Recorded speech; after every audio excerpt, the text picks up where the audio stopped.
자, 정부가 지금 3개월 연속으로 수출이 추락을 하다 보니까 수출을 살린다고 기업에 돈을 푼다는 겁니다. 수출 기업들에게 무역 금융을 235조를 확대 공급하고 상반기 중에 수출 마케팅 예산 60%를 집행할 거라는 겁니다.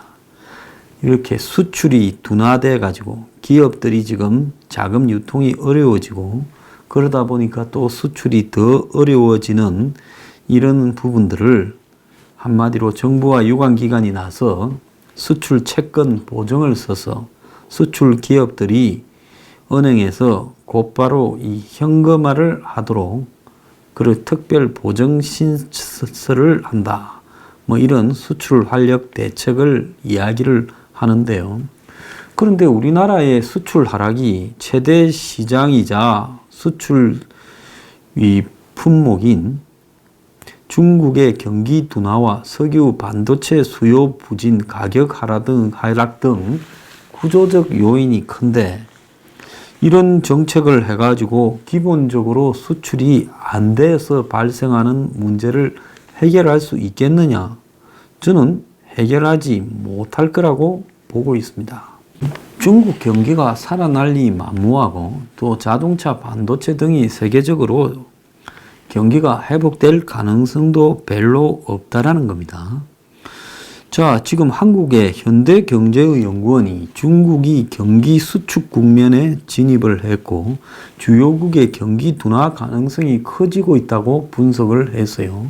그러면 수출 둔화라는 것은 기본적으로 그 나라의 사정이나 그런 품목들의 한계에서 그런 것인데 정부가 그런 걸 금융을 풀어서 대체되겠느냐라는 부분입니다.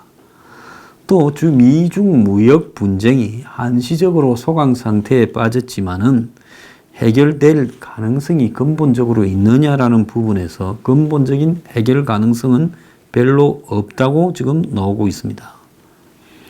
현대경제연구원은 어제 보고서에서 중국의 경기가 계속해서 둔화되고 있고 글로벌 경기 둔화도 지금 이렇게 진행되고 있다.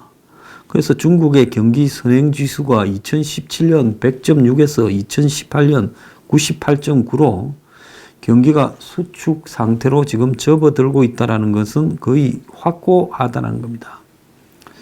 자, 그것뿐만 아니라 미중 무역 분쟁이 중국의 이런 우려스러운 경기에 더욱 우려를 더하는 방향으로 작용하고 있는데 자, 미중 간의 무역 협상 합의가 이루어지더라도 또 지식적 재산권이나 다른 분야에서 이 미중 무역 분쟁이 지속될 가능성이 크다라는 겁니다.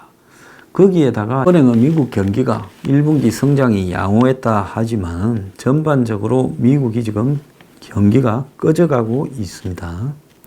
그래서 미국 경제가 꺼져가고 있는 부분이 매우 심각한데요. 자, 이 미국 경제가 최근 몇 년간의 인위적인 재정 정책 때문에 성장을 했는데, 자, 그런데 올해는 이제 감세하고 재정 부양, 즉 정부가 세금을 작게 받고 돈을 풀어서 한마디로 그것 때문에 발생한 경기의 일시적인 보통 슈가 하이라고 합니다. 설탕을 먹고 이렇게 감정이 고양된 것처럼 이것이 여기서 말하면 엄격하게는 마약이라고 이야기하죠, 슈가가. 그래서 이런 마취 효과가 사라질 거라고 그렇게 지금 이야기가 나오고 있고, 그래서 이 미국이 금융위기 이후에 어지간히 돈을 풀었고 또 트럼프가 작년에 법인세를 35에서 21로 세금을 대폭 깎아주고 이러면서 반짝했던 성장이 이제 그 효과가 끝나면서 꺼져가고 있다라는 겁니다. 자, 그리고 이런 경기를 부흥시킨다고 풀었던 정부 지출이 이제 부채가 되어가지고 정부로 돌아오고 있다는 거예요. 그래서 올해는 잘해봤자 2% 성장, 즉 통화 긴축, 경기 둔화로 여러 가지 이 정부나 기업의 투자 전략이 실패할 가능성이 높고 미국 정부의 부채 거품이 터질 수 있다. 그래서 이 미국 경제가 둔화될 거다라고 다들 보고 있는 겁니다. 자, 이런 상황에서 정부가 기본적으로 세계 경제가 둔화되고 있다라는 부분에 대해 한마디로 이 또 반등 가능성이 매우 낮다라는 부분입니다. 최근에는 일본 경제까지도 둔화되고 있다라고 이야기가 나오고 있어요. 그렇다면 정부가 기업들로 하여금 중국 경제는 완전히 꺼져가고 있고 그만큼은 아니지만은 미국이나 유럽, 일본 경제도 흔들리고 있다면 자, 지금 어두운 터널을 통과할 것이니까 그런 부분에서 허리띠를 졸라매고 다들 이제 수출도 다변화해야 되고 또 새로운 어떤 품목들도 개발해야 되지 전형적인 방법으로는 수출이 급감할 수 있다라는 부분을 가지고 기업들과 같이 고민을 해야 될 건데 이게 마치 일시적인 것처럼 돈줄만 풀어주면 즉 수출 보정만 좀 확대해주면 수출이 잘 될 것처럼 그렇게 생각하는 부분에 큰 문제가 있다라는 겁니다. 이 정권이 대기업들은 워낙 두드려 잡고 또 중소기업 뭐 별로 해주는 것도 없이 말로는 강조하다 보니까 정경련 회장은 다 안 하려고 하고 중소기업 중앙회장은 전부 서로 하려고 난리가 났다라는 겁니다. 하도 하려는 사람이 없어서 정경련이 지난주에 이 허창수 GS그룹 회장을 지금 또 추대했대요. 2011년 정경련 회장의 취임한 이후 5번째 연임이라는 거예요.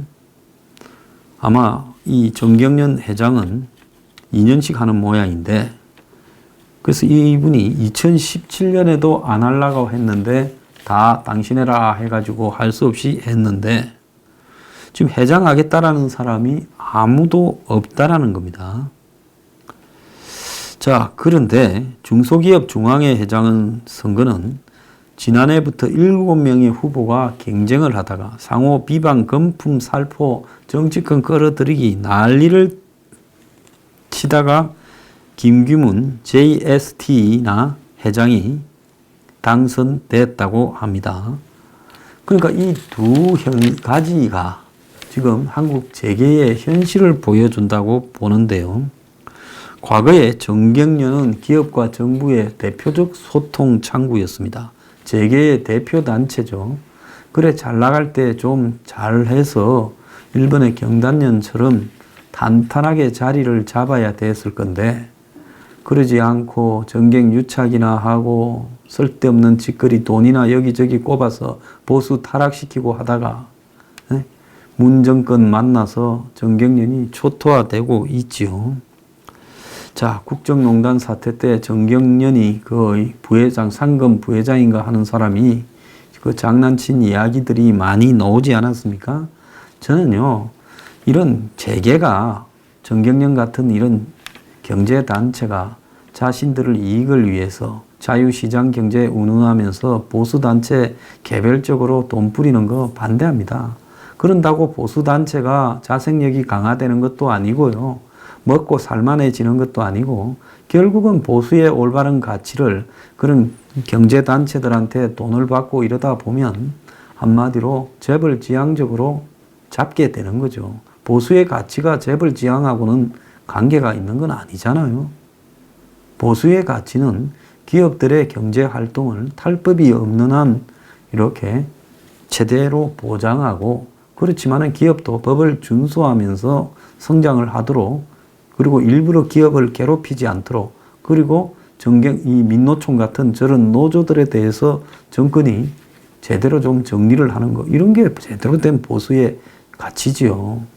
자, 그런데 어쨌거나 이 정권 들어서 정경련이 적골이 나면서 중소기업 중앙회장은 정부나 정치권에서 툭 하면 단골로 보자, 면담하자, 건의해라 이렇게 말을 하고 문재인 정권 들어서 이제 중소기업청이 아니라 중소기업부가 신설되면서 위상이 더 강해졌지요. 자, 정경련은 한때 일본의 경단련이 정경유착의 아지트라고 비판을 받았지만은 이 기업의 사회적 책임, 그리고 정부의 새로운 산업정책 파트너로 이렇게 해서 지금도 탄탄해진 위상을 회복했는데 정경련은 그러지 못하고 이제 정권에서 좀 버림받으니까 거의 헤매고 있어요. 그러면 애초에 정권 로비 단체였다는 것밖에 더 됩니까? 그게 아니라 그야말로 한국의 대기업들, 건실한 기업들, 중견기업들의 이익을 대표하고 그리고 개별 기업 차원에서 하지 못하는 어떤 정책 방향 전환이나 연구 같은 것들을 해주는 그런 단체가 돼야 되지 않겠습니까? 자, 그런데 중소기업 중앙회장은 중소기업에서 하는 홈앤쇼핑 회장도 겸해가 중통령이라고, 중소기업 대통령이라고 불린다는 겁니다. 그리고 정경련 회장은 정치 배지 단 사람 없지만은 중소기업 중앙회장은 역대 11명 중에서 6명이 배지를 달았다는 겁니다. 이것도 참 중소기업 중앙회라는 게 한마디로 정치꾼들의 잔치가 되어간다. 대기업은 악하고 중소기업은 선하다? 그런 게 어디 있습니까? 한국은 좌우간요.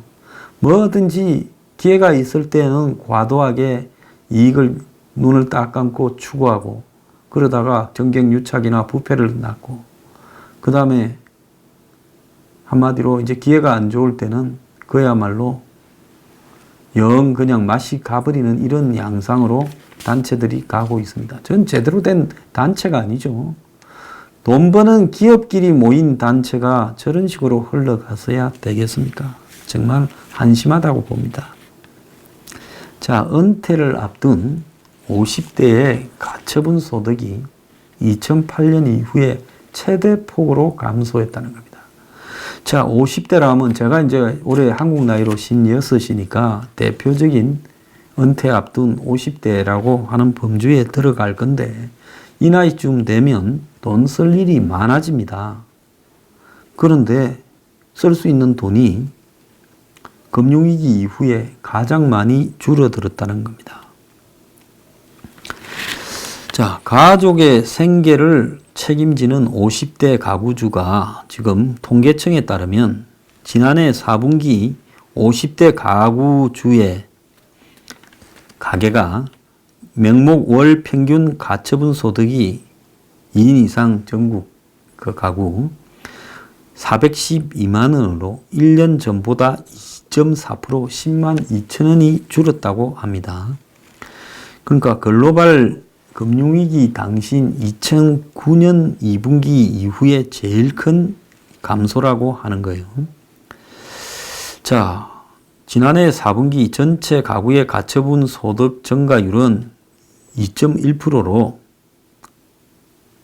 증가폭이 3년 만에 가장 컸는데 50대만 내리막으로 마이너스를 기록했고 그것도 금융위기 이후에 제일 크게 소득이 줄어들었다는 겁니다.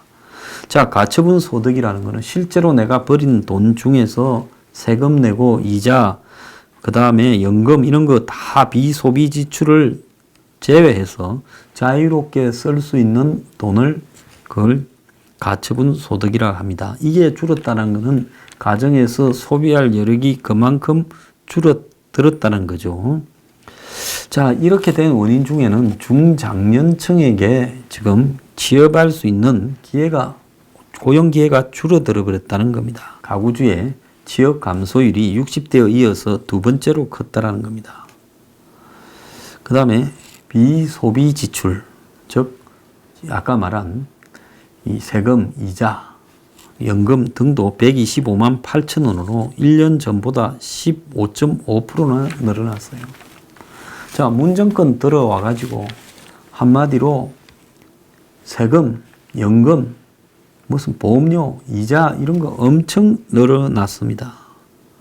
그래서 50대 가구주의 가계는 월 평균 전체 소득의 그것이 537만 8천 원인데 여기에 4분의 1을 세금, 국민연금 같은 공적연금, 보험, 대출이자에 쓰고 있다는 겁니다. 자, 그러다 보니 돈 좀 쓸 수 있는 돈이 줄어들어 버릴 수밖에 없어요. 이자 비용도 평균 4만 천 원이나 증가를 했는데 48.2%. 자, 가계 부채가 점점 50대 가구에서 늘어나고 있다라는 겁니다. 그러면 50대에서야 은퇴를 앞두고 가장 소득이 늘어나고 가처분 소득도 늘어나고 저금할 수 있는 돈도 많고 해야 정상인데, 이렇게 은퇴 직전인 사람의 경제력이 악화되는 것은 저출산 고령화와 맞물려가 노인 빈곤 문제로 이어질 수 있다, 이런 지적이 나오고 있어요. 그래서 노후 준비를, 한국에 뭐 40대에 노후 준비하는 사람이 있습니까? 40대야 정신없죠. 지금처럼 잘 나갈 거라 생각들도 많이 하고요. 어쨌든 먹고 살겠지 생각을 하다가 이제 50대 한 중반이 되면 노후를 어떻게 할까 겁이 슬슬 나기 시작을 합니다. 그런데 그때는 이미 소득이 줄어들고 있다라는 겁니다. 근데 문제는 은퇴는 앞당겨져서 요즘 50대 중반까지 직장에 다니는 사람이 별로 없지요. 그리고 한번 직장에 있다가 좋은 직장에 다니다가 나오고 나면 은행 지점장에도 나오고 나면 은행에 있을 때야 지점장 뭐 은퇴를 조금 미루고 자문여기니 이런 거 할 거라도 좀 있겠다 싶지만은 그것도 한 2, 3년 지나면 다 사라져 버리고 이제 은행 지점장도 취직을 하려면 좀 있다가 이 아파트 경비원 자리로 가야 된다는 겁니다. 근데 그 경비원 자리도 경쟁이 몇 대 몇 정도로 셉니다. 그렇기 때문에 결국은 이제 할 수 있는 일은 치킨집이나 커피숍 같은 거 하는 겁니다. 그런데 이런 것들이 지금 너나 나나 은퇴자들이 수도 없이 하겠다고 달라들이니 숙박, 음식업, 도모 소매업 등의 3전 평균 생존율이 30%대라는 겁니다. 30% 초반. 그래서 자영업자 평균 생존율 39.1%보다도 이런 음식, 숙박, 도 소매업이 더 낫다라는 겁니다. 그러니까 50대의 일부는 이제 일용직에 내몰리고 있다는 겁니다. 제가 아까 서두에 정부가 수출이 둔화되는 데서 무슨 금융을 푼다 했는데, 구체적인 수출로 보면 2월 달의 수출이 작년에 2월 달에 비해서 마이너스 11%를 기록했다고 합니다. 자, 그래서 2016년의 2월 달 이후에 3년 만에 최대 폭으로 줄었다는데, 그간에 우리는 딴 건 다 어려도 수출은 무조건 늘어나고 수출 흑자는 계속해서 늘어난다 생각을 했는데, 이제 수출이 두 자릿수로 31개월 만에 최대 폭의 하락을 기록했다는 겁니다. 자, 그런데 수출만 줄은 게 아니라 수입도 줄었어요. 그럼 흔히 수입 줄면 아이고 뭐 다행스러운 거다는데 그게 아니죠. 경기가 아주 하락이 되면 수입이 눈에 띄게 줄어드는 현상이 발생하는데, 2월 수입은 지난해 2월 달보다 마이너스 12.6%. 그러니까 수출이 마이너스 11.1%인데 수입은 마이너스 12.6%. 그러면 무역수지 흑자가 늘어났겠죠. 이게 이제 수치의 함정이라는 겁니다. 수출이 줄었는데 수입이 더 줄어서 흑자 이 갭은 무역수지는 늘어났다고 이야기하는 겁니다. 자, 우리 경제가요 매우 심각한 상황으로 가고 있습니다. 자, 전국의 3,000개 사립유치원 단체 한유총이요 유치원 개학을 무기 연기하겠다고 했습니다. 개학 연기에 동참하는 유치원이 자기들 말로는 한 40% 된다 이렇게 말을 했고, 교육부는 그게 아니라 유치원 연합회가 밝힌 개학 연기에 한 4분의 1 정도밖에 안 된다 이야기를 하고 있습니다. 한유총 말이 맞다면 한 18만 명 이상이 애들이 갈 데가 없는 일이 벌어지는 건데요. 자, 이제 이렇게 된 이유 자체는, 자, 에듀파인이라고 정부가 작년에 유치원을 장관 하나 위원회 교육부총리 취임하면서 여러 가지로 문제 지적이 많았는데 그걸 덮으려고 그랬는지 모르지만은 지나치게 부풀렸습니다. 유치원에 엄청난 비리의 온상인 양 이렇게 부풀리고 까발리고 박용진이가 앞장을 섰지요. 그러다 보니까 정부가 이제 에듀파인이라고 해가지고 국가 회계 관리 시스템을 이제 통해서 유치원에 이런 지출을 통제하겠다. 돈을 통제하겠다. 이렇게 나왔습니다. 자, 이러니까 그동안에 이제 유치원들은 사립 유치원 설립에 30억씩 이렇게 개인 자산이 들어갔는데 정부가 이걸 통제하는 것은 사유재산권 침해다 해서 이제 그 통제와 관련되는 유치원 3법을 국회에서 통과시키려고 하니까 아마 3월 국회가 되면 여당은 그걸 통과시키려고 할 거예요. 그러니까 유치원 총연합회 한유총에서 그걸 통과시키지 말라고 지금 계약을 연기를 해버려서 애들 지금 안 받는다 이런 이야기인 거죠. 자, 그리고 유치원이 문을 닫을 때 학부모 3분의 2의 동의를 받아라는 유아교육법 시행령 개정안도 반대를 하고 있다는 겁니다. 자, 유치원 말도 일부는 맞고 일부는 틀린 게 있겠죠. 사립 유치원이 운영 비용 절반을 정부 지원에 의존해서 매년 조 단위의 세금이 투입되고 있는 만큼 감시 감독 체계는 일정하게는 이루어져야 되는데요. 문제는 뭔가 하면 정부가 애초에 그 합리성을 설득하고 또 유치원이라는 업종에 대해서 성격을 명확하게 해야 되죠. 지금 법률상으로 보면 유치원이 교육기관처럼 취급이 됩니까? 학원 같은 거죠. 그럼 학원은 내 마음대로 문을 열고 닫고 또 학원은 내 마음대로 돈 쓸 수 있지요. 벌은 돈을 학원 주인이. 그런데 유치원은 교육기관으로서 입지는 학교보다는 학원에 가까운데 또 돈은 학원은 정부에서 보조를 안 해주는데 유치원은 또 정부에서 보조를 해줘요.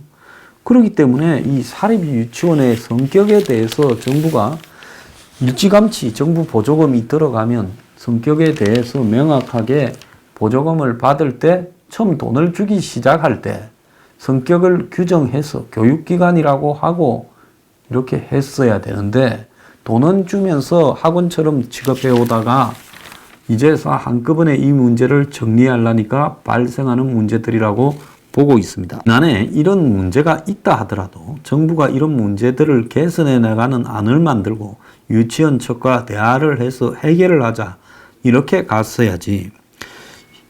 한국의 유치원 2100곳의 해계 비리처럼 보이는 내용을 전국교육청 홈페이지에 이렇게 공개를 해서 마치 무슨 성인용품을 샀다라는 것부터 명품백을 샀다라는 식으로 몰아가고 또 당사자들이 해명하는 걸 보면 그럴 수도 있겠다 싶은 또 해명이 나오게 돼버렸습니다. 이러다 보니 유치원제 오너들도 유치원 도저히 운영 못하겠다.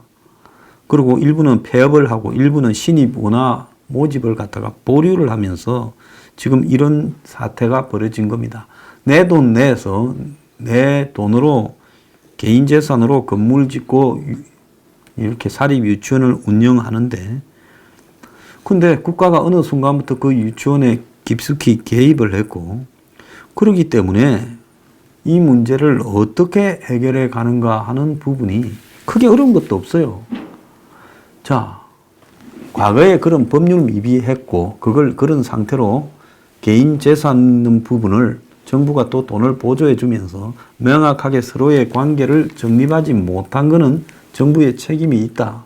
그래서 이게 학교냐 앞으로 학원이냐 즉 교육기관이냐 아니냐는 부분을 정부가 명확하게 할 필요가 있다는 겁니다. 만약에 교육기관이라면 정부가 그의 돈의 상당한 부분을 지원을 해야 되고요. 아니라면 정부가 지원해 줄 명분도 없는 거죠. 자, 그래서 이런 부분에 대한 성격부터 먼저 규정을 해야 되는데 정부는 명단 공개, 행정처분, 감사, 형사 고발 등으로 협박을 하고 자, 민노총 폭력 사태나 불법 집회나 시위나 이런 데는 침묵하던 정권이 유치원 대책회의라고 경찰청장, 국세청장, 공정거래위원장까지 다 출동시켜서 공안사건 대책위원회처럼 이렇게 만들어가고 있다는 겁니다. 결국 이런 걸 보면 이 정부가 이런 유치원 문제를 풀 능력도 없고 한마디로 적으로 생각하면서 가겠다는 건데 이런 식으로 해서 이 문제가 풀리는 거냐. 경기도에서만 2만 5천 명의 애들이 유치원에 못 갔다는 겁니다. 자, 정부가 대화를 통해서 이 사람들의 주장도 들어줄 거는 들어주고 또 그 사람들이 잘못한 건 잘못했고 이런 식으로 정리를 해 가야지. 문 정권은 유치원에 애들 보내는 30, 40대 여성들 마치 이제 자기들 편으로 만들어 가지고 그래서 그들의 한마디로 지지를 받기 위해서 유치원 문제를 악용을 했던 부분이 이번 사태를 악화시킨 기본 원인이라는 것을 알아야 돼요. 그래서 그들을 좀 설득을 하려면 정부가 자꾸 공안기관 등장시키고 학부모라는 사람들을 등장시켜서 할 게 아니라 정부 대표와 유치원 대표가 만나서 유치원이 진짜 우려하는 부분이 뭐고 또 정부가 돈을 주는 만큼 이런 부분에 대해서 통제하는 부분은 기본적인 정부의 역할이다 하는 부분을 가지고 논의를 해야죠. 근데 오늘도 보면 무슨 학부모들이 계약 연기 규탄 집회를 열고 사유재산 인정하니 교육 그만둬라 엄마 화났다 한유총은 유아교육농단 즉각 중단하라 아이들 보기 부끄럽다 이렇게 해놓고요. 왜 마스크 끼고 합니까? 얼굴 가리고 해요?